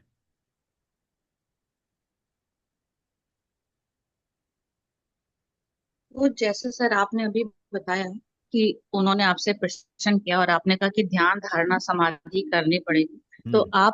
आप हमें ये सिखाएंगे इस कोर्स के माध्यम, इस सब्जेक्ट के माध्यम से, कि कैसे ये आगे जैसे जैसे आप पढ़ाते जाएंगे कि हमें नहीं, कैसे ध्यान धारणा समाधि तक पहुंचना है। नहीं, ये जो सब्जेक्ट अभी अपने कर रहे हैं वो सांख्य कर रहे हैं। सांख्य हम्म। में धारणा ध्यान समाधि का कॉन्सेप्ट नहीं है। लेकिन सांख्य के ये जो 25 तत्व हैं, और जो प्रकृति के बारे में जो कुछ लॉस की बात हम करेंगे, उसके आधार पे, उस थ्योरी पे पतंजलि योग आधारित है।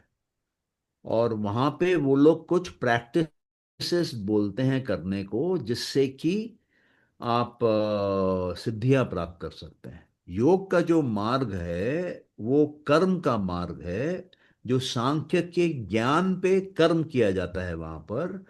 और बोलना चाहिए कि क्रिया की जाती है वहां पर, जिससे कि सिद्धियां आती हैं। और सिद्धियों के आधार पर और नॉलेज जो आ रहा है प्रज्ञा का, उसके आधार पर ओमनी पोटेंस और ओमनीसियंस आता है। और उस एब्सोल्यूट नॉलेज और एब्सोल्यूट पावर के स्टेज पे आपको चूज करना पड़ता है कि अभी आप निकल जाना चाहते हैं यहाँ से बाहर, एग्जिट करना चाहते हैं प्रकृति से, कि आप अभी भी यहाँ भोगना चाहते हैं। तो अगर आप डिसाइड करते हैं नहीं, मेरे को यहाँ रहना है, मेरे को और भी अचीवमेंट्स करनी है, मेरे को दुनिया के ऊपर राज्य करना है, तो आप रहिए। और आपको लगता है नहीं, मेरी तृप्ति हो गई, मेरी कंटेनमेंट हो गई, मेरा मन संतोष में आ गया है, तो तब सब छोड़ छाड़ के फिर मुक्ति पे जाते हैं, जो बचे हुए संस्कार जला के मुक्ति में चले जाते हैं। तो दोनों मुक्ति के मार्ग हैं, लेकिन एक 100% इंटेलेक्चुअल है, सांख्य। और योग जो है वो सांख्य के इंटेलेक्चुअल थ्योरी पे प्रैक्टिकल प्रैक्टिस है, वो अभ्यास है। योग अभ्यास है। ये बात समझ में आई आपको? जी सर, समझ में आई। हम्म। और जिसको हम योग समझते हैं आज के डेट में, वो योग ओरिजिनल योग नहीं है। आप अगर योग सूत्र देखेंगे, अष्टांग योग के बारे में पढ़ेंगे, आपको समझ में आएगा, क्लियर कट अपने आप समझ में आएगा कि जो हम समझ रहे हैं योग और जो योग हो गया है, डे एंड नाइट डिफरेंस है।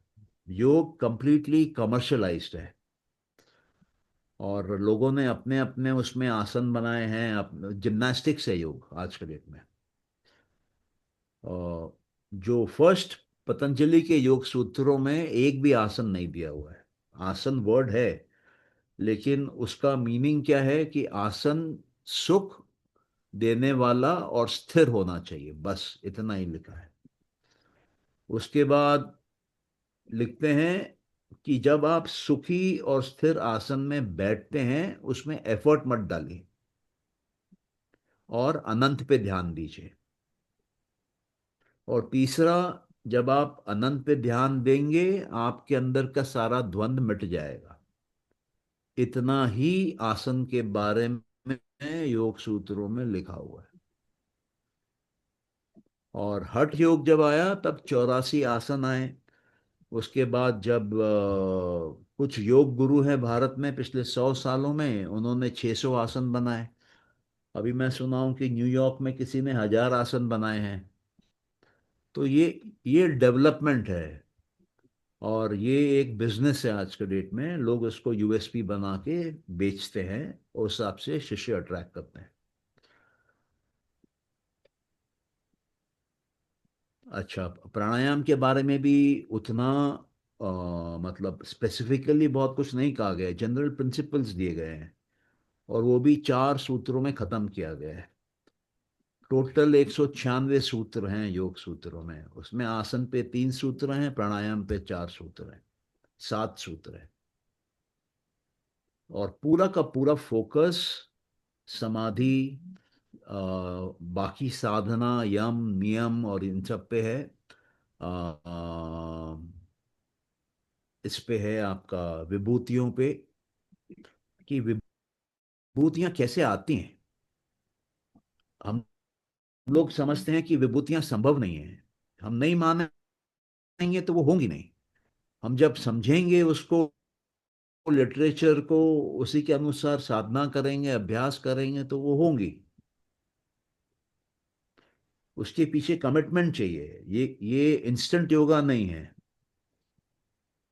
यू नो मेरे पास पिछले कुछ दिनों से व्हाट्सएप मैसेजेस आ रहे हैं कि योगा है, ये डेट पे है, कर लो। एक आध बंदे ने तो मैसेज भी भेजा, मतलब उसके बाद पर्सनल मैसेज भेजा। तो पता नहीं किसी का कोई कोर्स चालू होने वाला है, वापस से जोश में है, या इंटरनेशनल डे ऑफ योगा आने वाला है। तो ये सब क्या है? ये सब बहुत सुपरफिशियल लेवल की बातें हैं। योग एक इंटरनल वर्क है, और डीप वर्क है। आपके अंदर से आपको तमस निकालना है, रजस निकालना है, सात्विक होना है, फिर सत्व भी निकालना है। आपके अंदर ज्ञान नहीं होना चाहिए, कोई मेमोरी नहीं होनी चाहिए, कोई इमेजिनेशन नहीं होनी चाहिए, ना नींद होनी चाहिए। और आपके अंदर अज्ञानता नहीं होनी चाहिए, अस्मिता नहीं होनी चाहिए, ईगो नहीं होना चाहिए। आपके अंदर लाइक्स एंड डिसलाइक्स नहीं होनी चाहिए, आपके अंदर कोई भय नहीं होना चाहिए। तो बिल्कुल फंडामेंटल बातें हैं, मतलब रूट लेवल की बातें हैं। वो ये नहीं है कि योगा का मैट डाला और सुंदर रंग बिरंगे कपड़े पहने, म्यूजिक चालू किया और योगा किया। तो ये भी वापस है प्रकृति पे। ये सब तय है कि कौन योगा किस लेवल पे करेगा। तो जिसके लेवल पे जो लिखा है वो करेगा अपने आप।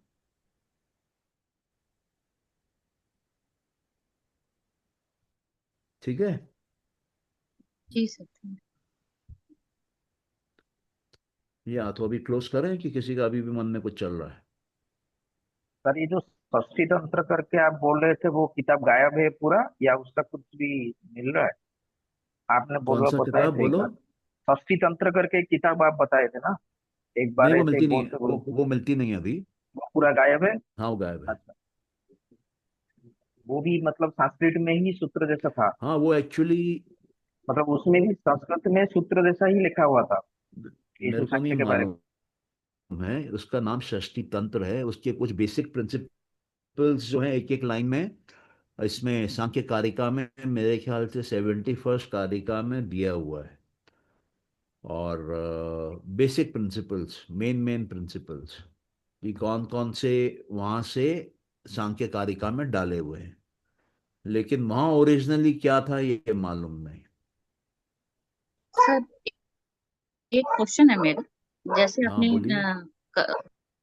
आज भी गोल्डन टेम्पल का उदाहरण दिया। यहाँ बचपन से हम जैसे जिस सत्संग में जाते हैं, तो वहां पे भी चाहे वो जो नाम जाप के लिए दिया जाता है, तो उसको करके भी हम समाधि की अवस्था प्राप्त कर हाँ, सकते कर हैं। सकते हैं। देखिए, आपको सिंपल बात ये समझनी है कि कोई भी जर्नी होगी वो फाइनाइट टू इनफाइनाइट होगी। फाइनाइट में हम हैं और इनफाइनाइट में मान के चलिए आत्मा है या ईश्वर है, जो परमानेंट एंटिटीज हैं। मतलब उसको आप कॉन्सेप्चुअल मान लीजिए, रियल मान लीजिए, उससे कोई फर्क नहीं पड़ता है इस स्टेज में। तो आपको कौन कैरी करके ले जाएगा? व्हीकल क्या है? वो व्हीकल आपका माइंड ही है। तो आपको चित्त के थ्रू जाना होगा। माइंड आपको फाइनाइट वर्ल्ड से इनफाइनाइट वर्ल्ड तक ले जाता है। मतलब फिजिकल वर्ल्ड से स्पिरिचुअल वर्ल्ड तक माइंड ले जाता है। तो जब आप माइंड में कंसंट्रेशन करते हैं तो आपके मन में बोलिए कि एकाग्रता आ जाती है। और जितने बाकी थॉट्स आ रहे होते हैं उनको एनर्जी मिलना बंद हो जाती है, क्योंकि आप एक पे फोकस कर रहे हैं। तो बाकी थॉट्स पैदा होना बंद हो जाते हैं। अब वो एक ही थॉट पैदा हो रहा है। और जब फाइनल स्टेज पे वो एक थॉट पे आ जाता है तो वो कंप्लीटली सात्विक लेवल पे चला जाता है। मतलब उसमें तमस भी खत्म हो जाता है, रजस भी खत्म हो जाता है। वो सॉरी, तमस खत्म हो जाता है, रजस खत्म हो जाता है, कंप्लीटली सात्विक स्टेज पे चला जाता है। और जब वो कंप्लीटली सात्विक स्टेज पे चला जाएगा तो वो वर्चुअली एग्जिस्टेंस से बाहर जाने वाला है अभी। वो मतलब जहाँ से एग्जिस्टेंस से वो पॉपअप करके आया था, अ, उसके लिए वर्ड यूज करते हैं लिंगा। मतलब जब वो फर्स्ट फॉर्मेशन आती है, फर्स्ट मार्क आता है क्रिएशन का, सिंबॉलिक है वो, उसको लिंगा बोलते हैं। और जहाँ से वो आता है वो है अलिंगा, वो है मूल प्रकृति। तो वो उस स्टेज पे जाके बैक जाने लगता है, क्योंकि हम चित्त को मार रहे हैं। हम मानस को पहले डाउन कर रहे हैं, अहंकार को डाउन कर रहे हैं, फिर हम बुद्धि को डाउन कर रहे हैं। तो हम तो पीछे जा रहे हैं। उसके बाद क्या होगा? उसके बाद आप तो पुरुष में घुस जाएंगे ना, आपकी कॉन्शियसनेस में आप चले जाएंगे। अभी क्या है कि हमारे अंदर पुरुष और मूल प्रकृति कनेक्शन में है, इसलिए प्रकृति बनी हुई है। इसलिए हम लोग को सुख दुख का एहसास हो रहा है। किसके लिए हो रहा है? पुरुष के लिए हो रहा है। ये ड्रामा कौन चालू किया? पुरुष चालू किया। तो प्रकृति पुरुष को दिखा रही है और भोग करा रही है कि देखो देखो देखो देखो। जब वो पुरुष को दिखाती रहेगी तो पुरुष का, तो प्रकृति का ज्ञान बढ़ता रहेगा। और पुरुष भी देख देख के बोर होने लगेगा। कब तक देखेगा? मैं आपको बोलूं कि मैं आपको एप्पल दिखाता हूं डेली, मैं आपको हर मिनट में एक एप्पल दिखाऊं, कितने दिन आप एप्पल देखेंगे? आप बोलेंगे बंद करो। तो प्रकृति वेट करना चाहती है कि पुरुष बोले बंद करो। और प्रकृति ज्ञान हासिल कर लेती है कि पुरुष को मैं बाहर तक कैसे छोड़ के आऊं। तो ये दोनों काम प्रकृति करती है, भोग भी कराती है, मोक्ष भी कराती है। और जब ये एग्जिट हो जाता है, वहां पर मुक्ति मोक्ष है। तब क्या होता है कि मूल प्रकृति और पुरुष का कनेक्शन जो है वो डिसएंगेज हो जाता है। और पुरुष जो है वो अकेला हो जाता है। उस अकेले अवस्था को कैवल्य बोलते हैं। मोक्ष में कैवल्य वर्ड यूज होता है संस्कृत में, और जैन धर्म में भी होता है, योग शास्त्र में भी आपको मिलेगा। तो कैवल्य मतलब अकेला हो गया वो। अब वो प्रकृति के साथ जुड़ा हुआ नहीं है। प्रकृति मतलब मूल प्रकृति। तो जब ये दोनों मिलते हैं तब temporarily, for the time being, प्रकृति क्रिएट होती है। और जब पूरा भोगना हो जाता है तब ये प्रकृति डिसॉल्व हो जाती है मूल प्रकृति में। अभी क्या है कि कई पुरुष हैं, तो कई तरह की प्रकृतियों का गेम चल रहा है।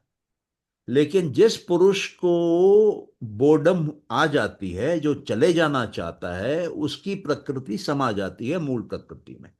लेकिन बाकियों की नहीं समाती है, बाकियों की दुनिया चल रही है। तो ये 25 तत्वों को जब आप समझने लगते हैं, इनका इंटर रिलेशनशिप समझने लगते हैं, इनका एवोल्यूशन समझते हैं, आपके अंदर बहुत कुछ क्लियर हो जाता है। आपको किसी से सवाल पूछने की जरूरत ही नहीं बचती है। Total order of of creation, Cosmos, totality आपको समझ में आता है। अभी आप क्या है, किसी पंडित के पास जाएंगे, वो अपना ज्ञान देगा, किसी और का सुनेंगे, वो अपना गुरुजी का सुनाएगा। आपको कैसे मालूम पड़ेगा कौन सा ज्ञान सही है? तो योग में और सांख्य में बड़ा क्लियर डिफाइंड है सही ज्ञान किसको बोलते हैं। जो आपने प्रत्यक्ष देखा वो सही, जो आपने प्रत्यक्ष देख के अनुमान करके पता लगाया वो सही, और जो अगामा है या आप्त वचन है, मतलब जो वेदों में है, ऋषि मुनियों की वाणी है, या किसी सब्जेक्ट मैटर एक्सपर्ट का कमेंट है, वो सही है, और किसी का सही नहीं है। तो हमको किसी के सुनने की जरूरत क्या है? मान लीजिए कोई बड़ा साधु है, उसके 20 करोड़ शिष्य हैं, लेकिन वो ग्रंथों को कोट नहीं कर रहा है, अपनी बात कर रहा है, तो उसको मानने की जरूरत क्या है? उसका प्रमाण क्या है कि वो सही है? अगर मान लीजिए कि जैसे गुरु ग्रंथ साहब है, गुरु ग्रंथ साहब में जो लिखा है वो सही है, कोई बाहर और कोई बोले कि ये सही है, वो सही है, ऐसा सही है, वैसा सही है, मान लीजिए सरदार हो, तो उसको मानने की जरूरत क्या है? क्योंकि प्रमाण चाहिए ना कि सही का। वरना क्या होगा कि हम लोग फिर गोल गोल घूमेंगे। सांख्य हमारे को क्लियरिटी प्रदान करेगा, मतलब ये सब्जेक्ट। हाँ, 100% क्लैरिटी है। आप जब वो किताब मंगाएंगी, उसको पढ़ेंगी, आपको समझ में आएगा। एक्चुअली मैं तो ये भी बोलूंगा कि वो ऑथर ने काफ़ी ओवरडोज दे दिया इन्फॉर्मेशन का, उसमें नहीं देना चाहिए। बट कई बार कुछ ऑथर्स में क्या होता है ना कि नॉलेज वो शेयर करना चाहते हैं, तो थोड़ा ज़्यादा नॉलेज है। बट आप जहाँ पे वो कारिका ऊपर लिखी है, उसका मीनिंग दिया है, उसी को पढ़िए, और थोड़ा सा अंदर जाइए ताकि आपको बेसिक जिस समझ में आ जाए। और ये जो वीडियोस हैं, इसको आप सुनेंगी तो मैं आशा करता हूँ आपको कंप्लीट क्लैरिटी मिल जाएगी, आपको कोई दिक्कत नहीं होगा। फिर भी अगर आपको कभी भी कुछ समझना हो तो आप इन सेशंस में पूछ सकती हैं, कोई दिक्कत नहीं है। Thank you sir, thank you so much. Hmm. हाँ, बोलिए भारती जी। नमस्कार सर। सर नमस्कार। जैसे अभी किरण जी पूछ रहे थे कि सांख्य पढ़ेंगे तो क्लैरिटी हो जाएगा, तो वो इन 25 तत्वों के बारे में क्लैरिटी होगी? नहीं, 25 तत्वों के अलावा अलावा भी होगी, उसमें और भी है। बट अच्छा। 25 तत्व उसका प्राइमरी नॉलेज है। अच्छा, क्योंकि सर आपने एक जगह बोला कि सांख्य इज इक्वल टू पुरुष प्लस प्रकृति विच इज इक्वल टू मूल प्रकृति, और वो ईश्वर की बात सांख्य में नहीं होती है। नहीं नहीं, तो मैंने दैट ऐसा मीन, नहीं बोला। मैंने नहीं बोला कि पुरुष मतलब प्लस विच इज नॉट प्रकृति। ईश्वर, you said which is not ईश्वर, मतलब जो मूल प्रकृति है विच दैट इज नॉट ईश्वर, ऐसा? नहीं नहीं, कुछ कंफ्यूजन हो गया है। आप उसको दोबारा पढ़िए, स्टार्टिंग से जहाँ आपका पुरुष वर्ड है वहां से पढ़िए। सर मैंने जहां आपने लिखा है ना कि दुख का कारण प्रकृति। और फिर आपने एक जगह बोला कि पुरुष प्लस प्रकृति इज इक्वल टू, जो मतलब मैंने प्लस करके लिखा है, आपने तो पूरा सेंटेंस बोला था, मूल प्रकृति। तो आपने एक जगह बोला था कि सांख्य में ईश्वर की बात नहीं होती है करके। That is something very strange to me. तो यही मैं पूछना चाहती थी ओके। कि फिर मैं ईश्वर क्या है सर हाँ फिर। हाँ, मेरा भी आपसे यही प्रश्न है, ईश्वर कौन है? सर मेरा तो प्रश्न ही है, तभी तो मैं ओके, पूछ रही हूँ। ईश्वर उसको बोला जाता है हम्म, जिसको, थोड़ा थोड़ा ट्रिकी क्वेश्चन हो गया। ईश्वर के अलग अलग मीनिंग हैं, ठीक है। योग सूत्रों में बोला जाता है कि ईश्वर वो है जिसके कोई संस्कार नहीं है। ओके। ओके। इसलिए अगर आप ईश्वर के प्रति भक्ति करते हैं तब आपकी समाधि आसानी से लगती है, क्योंकि समाधि में हम संस्कारों को ही मिटाते हैं। हमारे अंदर क्लेश रहते हम्म। हैं, कर्मिक अकाउंट रहता है, उसका कर्म फल रहता है, संस्कार रहता है, उसको मिटाना चाहते हैं।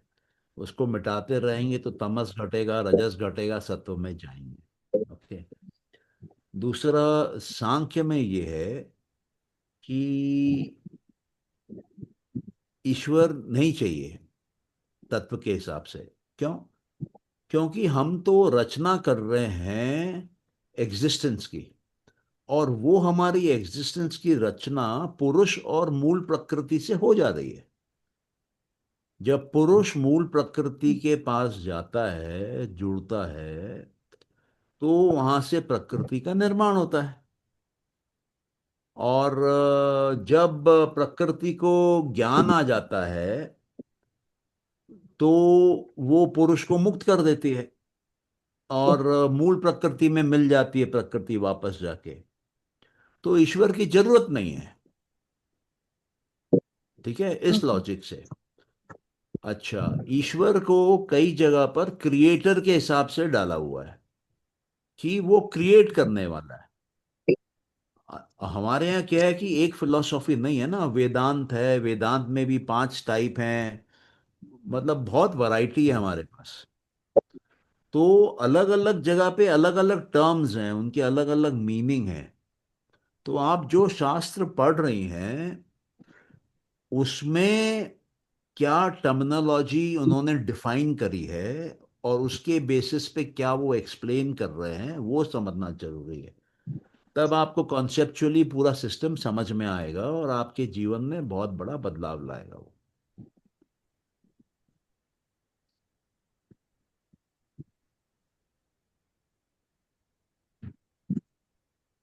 ठीक सर है। ये वाली रिकॉर्डिंग मिलेगी आपके यूट्यूब चैनल पे?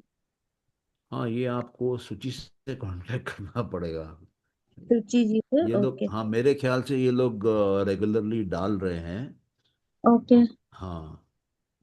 क्योंकि सर मैं अभी समझ रही थी, क्योंकि मेरे लिए वो बहुत भारी भारी शब्द है, तो मैं कुछ नोट नहीं कर रही थी। I was just trying to make things understand. हाँ, मैंने अभी तक आपको सांख्य पढ़ाना चालू नहीं किया है, मैं भी एक भूमिका ही बांध रहा हूँ ताकि जब डालना चालू करूंगा और डले अंदर।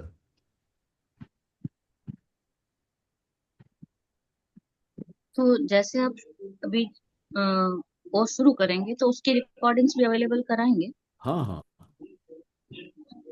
तो सर ठीक है। सुचि जी का नंबर है क्या ग्रुप में, व्हाट्सएप ग्रुप में? हाँ है। उन्हीं से पूछ लेंगे ना। हाँ है। Thank you sir. आपको ग्रुप में भी पोस्ट कर देंगी तो मेरे ख्याल से कई लोग आपको जवाब दे पाएंगे। और अगर ठीक। आप YouTube चैनल पे जाएंगी हाँ संजय सर, वहाँ पे मनसुमानी सारे 10x हैं, पे, पिछले वहां भी वाला आपको मिल पूरी जाएगा। सीरीज है, हाँ, लास्ट जो हमने करा है पूरा। क्या बोल रही हैं? यूट्यूब पे पूरे हैं सर एपिसोड्स, YouTube? पर पूरे एपिसोड्स हैं जो हमने अभी पूरी बुक करी है, अच्छा, ओके। All there. ओके, तो YouTube में अभी है जो हम लोगों ने पूरी बुक करी है। ये सेशंस चालू करने के पहले, जस्ट पहले, तो आप वहाँ पर देख सकते हैं। और वो पढ़ने में भी या सुनने में भी आपको सुविधा होगी। बट कभी भी आपको कुछ भी पूछना हो आराम से पूछिए, कोई कोई इशू ही नहीं है, आराम से पूछिए बिल्कुल।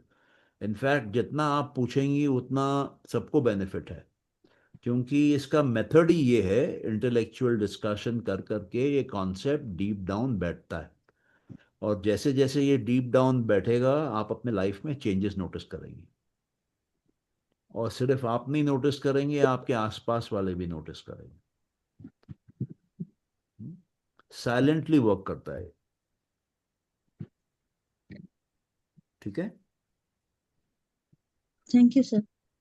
चलिए तो अभी क्लोज करें। जी sir, Yes, thank you sir, good night sir. thank you, sir. Good night.